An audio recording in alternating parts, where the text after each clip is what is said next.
En Tunisie, le parti islamiste Ennahda, actuellement au pouvoir, refuse la proposition du Premier ministre de dissoudre le gouvernement.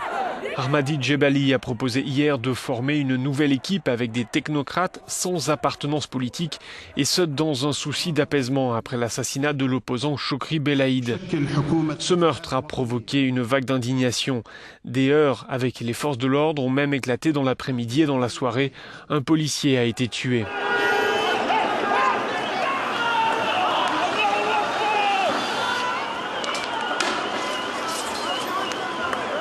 Les leaders de l'opposition ont appelé leurs partisans à la retenue.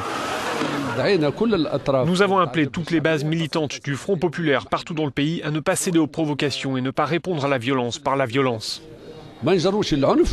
Plusieurs partis politiques ont décidé de suspendre leur participation à l'Assemblée nationale constituante. Certains, à l'instar de la secrétaire générale du Parti républicain, pointent du doigt la responsabilité du gouvernement.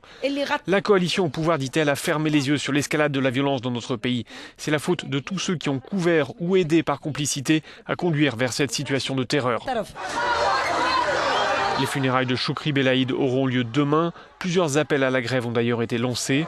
Certains magistrats et enseignants ont annoncé qu'ils cessaient le travail dès aujourd'hui.